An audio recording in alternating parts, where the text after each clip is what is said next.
ሰላም ጤና ይስጥልን ውድና ኩራት ቤተሰቦቻችን ኦርቶዶክሳውያን እንዴት አላችሁ እንዴት ቆያችሁ እንዴት ሰነበታችሁ ሰላም እግዚአብሔር ባላችሁበት ቦታ ሁሉ ይብዛ እንግዲህ አሮስ ተጀምሯል ላይክ እና ሼር በማድረግ እንድትጀምሩ እሻለሁኝ ያው ዛሬ መረጃችንን ትኩረት አድርገን የምንሰራው አርሲ ላይ የተፈጸመ ባለው አሳዛኝ መረጃ ነው ምስራቅ አርሲ እንግዲህ በርካታ ኦርቶዶክሳውያን ሰማዕትነትን እየተቀበሉበት ያለበት ስፍራ ነው ሁላችንም እንደምናውቀው በርካቶች በዚያ ቦታ ሰማዕት ሆነዋል እየሆኑም ይገኛሉ ከባድ የሆነ መከራ ከባድ የሆነ ነገር እየተፈጸመ ይገኛል እንግዲህ እግዚአብሔር አምላክ በጎ ነገርን አምጥቶ ጥሩ ሰላምን በኦርቶዶክሳውያን ላይ ፈጥሮ ያ ሞት ያ ስደት ያ መፈናቀል ያ ጭንቀት ሃይባ ያጣው የክርስቲያኖች መከራ እስኪያበቃ ድረስ እንጸልያለን በእውነት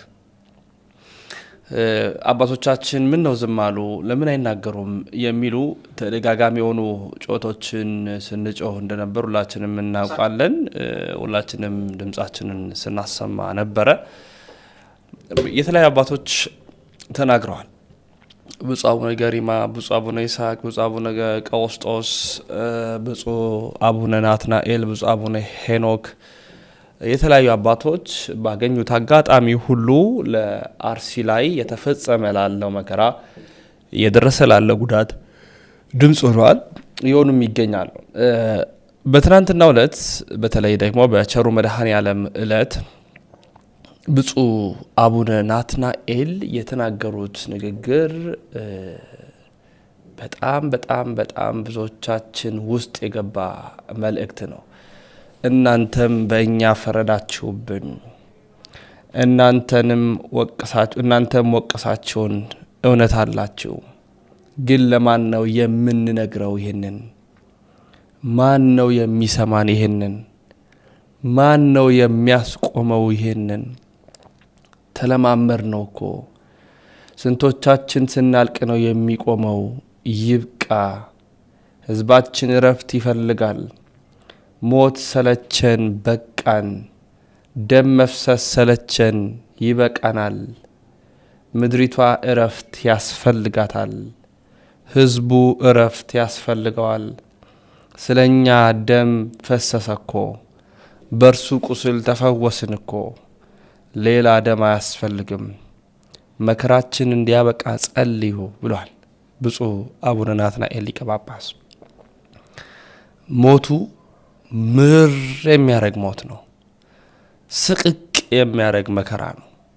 ያላባራ ጩኸት ያላባራ እልቂት ነው እየቀጠለ ያለው ማህበረ ቅዱሳን እግር በእግር የተከተለ የደረሰውን መረጃ ያደረሰን ነው እኛ ደግሞ አባቶች ለምን ዝም አሉ ነው አባቶች ደግሞ ወደ ማን እንጮ ለማን እንናገር ማን እንጠይቅ ምን እንበል ብለዋል እና ደግሞ የብፁዕ አባታችንን ደከመን ብዙ ጊዜ ሰማን እናንተም ፈረዳችሁብን በእኛ እናንተም ወቀሳችሁ እውነት አላችሁ ግን ለማን የምንነግረው ይሄንን ማን ነው የሚሰማን ይሄንን ማን ነው የሚያቆመው ይሄንን አው ይብቃ ተለማመር ነው ስንት ሰው ሲያልቅ ስንቶቻችን ስናልቅ ነው የሚቆመው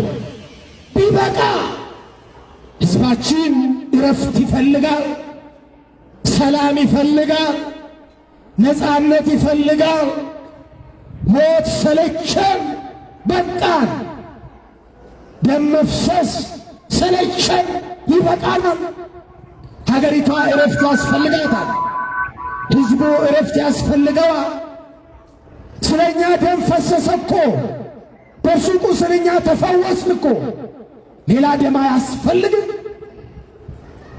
ሌላ ደም በግፍ ሊፈስ አይገባም ይህ ሀገራችን እየታየ ነው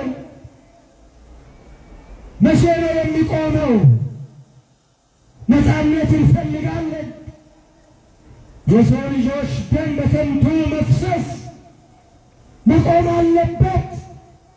ይሄ ፖለቲካም አይደለም። ነፃነትን መፈለግ፣ ሰላም መሻት፣ እረፍት መፈለግ፣ አለሞት ማለት ፖለቲካ ሳይሆን ሰብአዊነት ነው። ሰው መሆን ነው። አሁ ሊበቃ ይገባል ወገኖቼ። መተሳሰብ ይሻለናል። መተሳሰብ ይሻላል። ደከመን፣ ብዙ ጊዜ ሳማን፣ እናንተም ፈረዳችሁብን በኛ፣ እናንተም ወቀሳችሁን። እውነት አላችሁ፣ ግን ለማን የምንነግረው ይሄንን?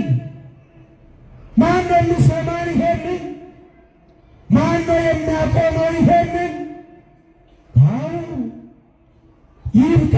ተለማመድነው እኮ ስንት ሰው ሲያልቅ፣ ስንቶቻችን ስናልቅ ነው የሚቆመው? ቢበቃ። ሕዝባችን እረፍት ይፈልጋል፣ ሰላም ይፈልጋል፣ ነፃነት ይፈልጋል።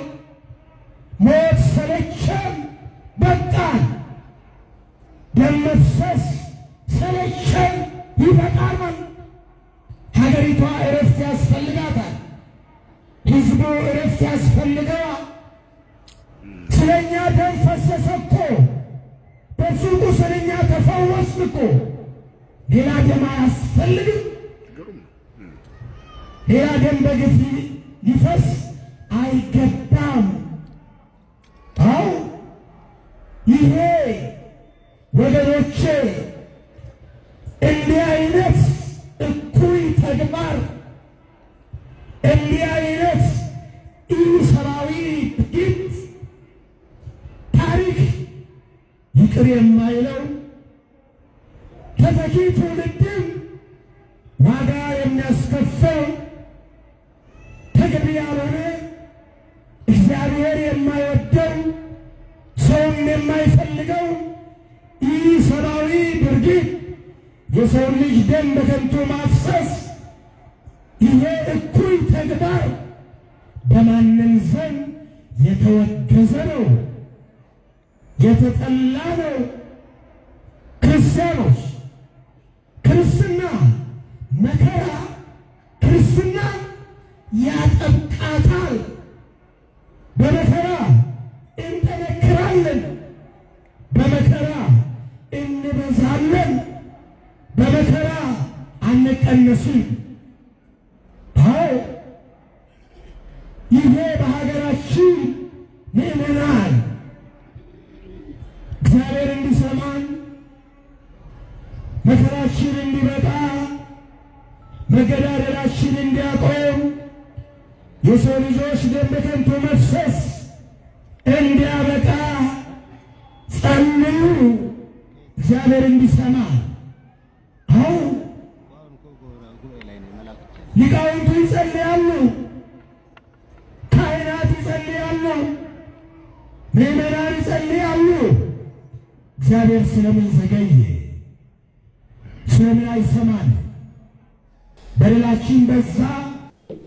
ብፁዕ አባታችን በረከታቸው በሁላችን ትደር። እንግዲህ ሚኒሶታ ላይ ነው የመደቧቸው እንደምናውቀው። እዚህ ባሉበት ጊዜ እንዲህ አርሲ ላይ ሻሸመኔም የቻሉትን ያህል የአባትነት ስራቸውን ለመስራት ሞክረዋል። ኦሮምኛ ጠንቅቀው ያውቃሉ፣ በኦሮምኛ ይቀድሳሉ። የቋንቋ ጉዳይ ቢሆን እንደ ብፁዕ አቡነ ናትናኤል ያለ ኦሮምኛን ጠንቅቀው የሚያውቅ የለም። ከመናገር አልፎ በመቀደስም ጭምር ከነ ዜማው ከነ ምልክቱ በመስበክ በመዘመር እግዚአብሔር ያደላቸው አባት ናቸው ብፁዕ አቡነ ናትናኤል። ግን ጉዳዩ ያው እንደምናውቀው ነው። እኛ አባት ናቸው ድምፅ ያሰሙት። እዚህም እያሉ ጮኸው ነበረ። በቃን፣ ምድሪቷ ሞት ሰልችቷታል አሉ። በእርሱ ቁስልኛ ተፈወስን፣ እርሱ ቁስለኛ ደሙ ፈሰሰ፣ ከዚህ በላይ ሞትና ደም አያስፈልግም አሉ። እውነት ነው። የብፁዕ አባታችን በረከት ትደርብን በእውነት። በውጭ በእንግሊዝኛ እንግዲህ አንዲት እህታችን የክርስቲያኖች ሞት መከራ ይብቃ ስትል ድምጿን አሰማች። እናድምጣት።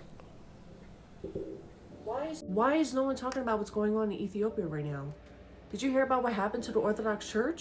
25 people massacred October 29th, 2025. This just happened. I didn't hear anything about it.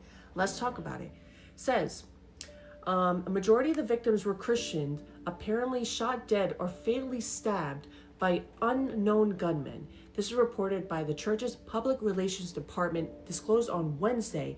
It also says the department said to compile the information through the church's structure from the diocese level all the way down to local congregations, and confirmed that in total, in October, more than 25 innocent people were killed. And also it says eyewitnesses described as a religious motivated attack carried out by unidentified gunmen around 10 p.m. on Monday, the 27th of October, 2025. According to the religious father, the victims were taken out of their homes and shot. So this is separate from what just happened at the Orthodox Church.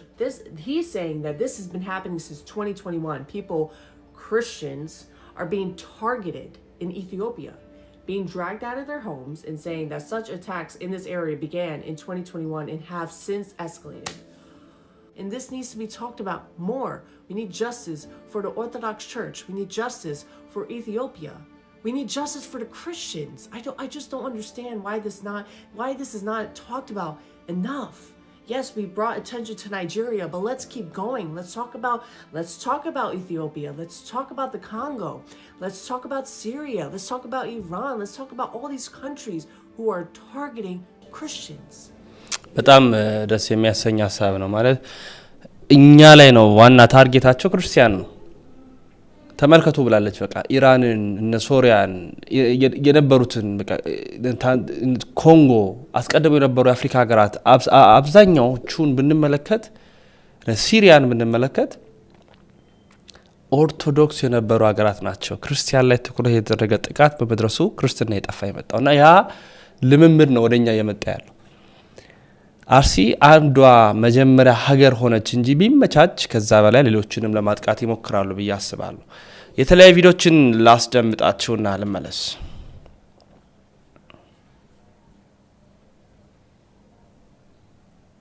ደም መፍሰሰለችን ይህ ፖለቲካ ሳይሆን ሰብአዊነት ነው ሲሉ ብፁዕ አቡነ ናትናኤል ተናገሩ። ዛሬ ብፁዕ አቡነ ናትናኤል በሰጡት ጠንካራ መልእክት ታዲያ በሀገሪቱ እየታየ ያለው ሰቆቃ ብዙ ዝርዝሩን እናንተ ታውቃላችሁ። ዝርዝሩን ቤት ይቻለው፣ ዝርዝሩን የእናንተ አይምሮ ይቻለው። አልታመመችም ኢትዮጵያ? ታማለች። አዎ እያዘነች እያለ የዘረጋችሁ እጇ ሁሉ ተቆርጧል።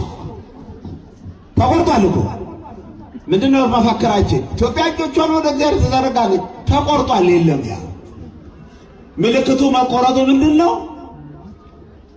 የምትበሉት አጣችሁ እኮ። የኢትዮጵያ ሕዝብ እንጀራ አማረ። የኢትዮጵያ ሕዝብ የሚጠጣ አጣ እኮ። የኢትዮጵያ ሕዝብ ፍቅር አጣ። የኢትዮጵያ ሕዝብ አንድነት አጣ። የኢትዮጵያ ሕዝብ ህብረት አጣ። ጠላቶቻችን ፕሮጀክት ሰሩብን በደንብ አድርገው። ይሄ በገጀራ በማጭድ በአንካሴ በልዩ ልዩ ባህላዊ ጦር የተባረረው ነጭ ዛሬ ፕሮጀክት እየሰራበት ነው። ፕሮጀክት ተሰራበት ነው። አሁን አላወቁም። የኢትዮጵያ ሕዝብ ቁጭ ብለው እያባሉን ነው ያሉት፣ እያለያዩን ነው ያሉት፣ እያጠፉን ነው ያሉት። ጠላቶቻችን አንቀላፉም። እነሱ የመቶ እቅድ የመቶ ዓመት የ200 ዓመት እቅድ ነው ያላቸው። እኛ የአንድ ዓመትም የ10 ዓመትም እቅድ ብዙም የለንም። በረድኤት ነው የምንኖረው። አዎ እንደ ጠላቶቻችን ሴራ ኢትዮጵያም ቤተክርስቲያኗም የለችም። እንደልም ጠፍተን እንዲህ አይነቱ መሰብሰብ ሁሉ እንዲቀር ተሰርቷል ፕሮጀክቱ። ህዝቡ አላወቀም። ትውልዱ አልነቃም አላወቀም። ፕሮጀክት ግን ተሰርቶብናል። አዎ እንዲህ ከመሬት ተነሱ ሰው ይገዳደላል እንዴ? ከመሬት ተነሱ ሰው ከሰውን ያባረራል እንዴ? ፕሮጀክት ተሰርቶብን እኮ ነው። በተለያየ መልኩ በቀላቸውን የሚመልሱ ሰዎች፣ በተለይም በቀል የሚመልሱ ሰዎች እቺ ቤተክርስቲያን ናት እንቅፋት የሆነችባቸው። እችን ሀገር ለመቆጣጠር ይህን ታሪክ ለማጥፋት እንዴ ፊደል የሳባ ፊደል እንዲጠፋ የታወጀበት ዘመን እኮ ነበረ እኮ። ሃሁ ሂ ሃ ሄ ይሄ እንዲጠፋ የታወጀበት ዘመን ነበረ። ታሪክ ይነግረናል። አዎ ኦርቶዶክስ ተዋህዶ ጠፍታ ሌላ እምነት እንዲስፋፋ የታወጀበት ዘመን ነበረ። አሳለፉት የአባቶቻችን ያንን ሁሉ። አዎ አሁን ዛሬም የሚመጣውን ፈተና ሁሉ እኛ አንድ ሆነን ማሳለፍ ይኖርብናል። አሁን ይሄ ጎደለ እንዲሆነ እያን ብዙ ሰው በየቤቱ ያዝናል። ምንድነው እኛ ያጎደልነው ልንል እኮ ያስፈልገናል። ምን አጉለን ነው እኛ እንዲህ አይነት ፈተና ውስጥ መለያየት ውስጥ ጥላቻ ውስጥ እዚህ ውስጥ የገባ ነው? ምንድነው ያጎደልነው ብለን እኮ ራሳችን ልንጠይቅ ያስፈልጋል። አዎ ከዛ በኋላ ደግሞ መጸለይ ያስፈልጋል። መጸለይ ዝም ብሎ መጸለይ ቀላል ዝም ብሎ አይደለም። ይሄ ሰውየው አቡነ ዘበሰማያትን መሪው ናቸው አይደል? ልቡ ሳይከፋፈል ሐሳቡ ሳይበታተን አቡነ ዘበሰማያትን የዘለቀ በቁሌን ይሸልማሉ አሉ አይደለም እንዴ? አሉ እኮ እና ተወዳዳሪዎቹ ምን አሉ? ያኔ ውሸት የለም እንግዲህ ተወዳዳሪዎቹ ምን አሉ? አልዘለቅንም አሉ። ለምን? ከነኮርቻው ይሆን የሚሰጡን ወይስ ሌጣ በቆሎ ይሆን የሚሰጡን የሚል አስተሳሰብ አደረብናል። ሰዎች እንዲህ አይነት ሽፍታ ነው ህሊናችን። እኛና እግዚአብሔር የሚያገናኝ ጸሎት ውስጣችን በጣም ብዙ ትግል አለ። ሲጨንቀን ነው ለቅሶ የምናበዛው። ሲጨንቀን ነው አቤት አቤት የምንለው። ጸሎታችን፣ ልመናችን፣ ምህላችን ከመላስ ላይ ብቻ። ሰውየው ነው አሉ የሰው ስጋ የሚበላ ሰው ነበር አሉ። እግዚአብሔርን አስፈቀደና የሰው ስጋ ይበላል፣ ሰዎቹም በላቸው። ምንድነው የተፈቀደለት? እግዚአብሔርን የማይሸቱትን ልብላቸው ብሎ አስፈቀደ ማለት ነው። አይ እግዚአብሔርን የማይሸቱ ካሉ ብላ ተፈቅዶልሃል። ከዛ በኋላ ሰዎቹን ክት አድርጎ በላና አፋቸውን ብቻ ተው። አፋቸውን ተው። ምን ነው አፋቸውን ለምን ተው? አፋቸው እግዚአብሔርን ይሸታል። አፋቸው እግዚአብሔርን ይሸታል። ሌላው ምንም ዜሮ ናቸው ማለት ነው። ህሊናቸው ውስጥ ደምሰራቸው ውስጥ እግዚአብሔር የለም ማለት ነው። እና ዛሬ የታመመ የመድኃኒት የሚያስፈልጋችሁ የላችሁም? ዛሬ ማዲያት ያላወጣ የማይተክዝ የማያዝን ብቻውን እየተነጋገረ የማይሄድ ሰው እኮ የለም እኮ። ብዙ ፈተናዎች ውስጣችን አሉ። መድኃኒቱ ስላልተጠቀምንበት፣ መድኃኒቱ ውስጣችን ስላልገባ የተጠቀሙትን አየን፣ ያልተጠቀሙትንም አየን። እና ይሄን መድኃኒት እንድንጠቀምበት ነው። ዛሬ መድኃኔ ዓለም አባ መባጽዮን ስንላቸው እኮ በሰዓቱ ለእግዚአብሔር የሚገባውን ልመና፣ ለእግዚአብሔር የሚገባውን ማስታወት፣ ጸሎት አድርሰው ነው እኮ እግዚአብሔር በቅዱሳኑ አመድ ላይ እግዚአብሔር ይነግሳል። እግዚአብሔር ይነግሳል እኮ። አሁን ምንድን የሚሉት? ምንም አይነት ቅዱሳን የሚባሉ ምንም አያደርጉም እያሉ አሉ። እንዴ ይሄ መልሱ ምንድን ነው? ቅዱሳን ምንም አያደርጉም፣ መብት የላቸውም፣ ስልጣን የላቸውም። ዘአሰርክሙ በምድር ይኩኑ ሱረ በሰማያት የሚለውን አላስታወሱም። ይህን የሚሉ መናፍቃን በምድር ያሰራችሁት እኔ አስረዋለሁ እኮ ነው የተባለው። ከዚህ የበለጠ ስልጣን አለ እንዴ? ወወሀቦሙ ስልጣነ ዘከማሁ፣ እንደሱ ያለ ስልጣን፣ የራሱን ስልጣን ከአምላክነቱ ውጪ ይሄንን ለቅዱሳኑ አይደለም የሰጠው እንዴ? ለሐዋርያት አይደለም የሰጠው? ይሄንን ቅዱሳን በስሙ ለሚሰደዱ ሁሉ ይሄን ስልጣን እግዚአብሔር ሰጥቷል። መጽሐፍ ቅዱሳዊ እኮ ነው ይሄ። እና ልክ ስልጣን እንደሌላቸው ኃይል እንደሌላቸው ባለፈው ማስተምር ያለኮ ታምሩ ነው ከመቅዱሳን ይኮንንወሙ ለዓለም በዛሬ ስንት ዓመት አስተምርበታል። ቅዱሳን በዓለም እንደሚፈርዱ አታውቁም ወይ?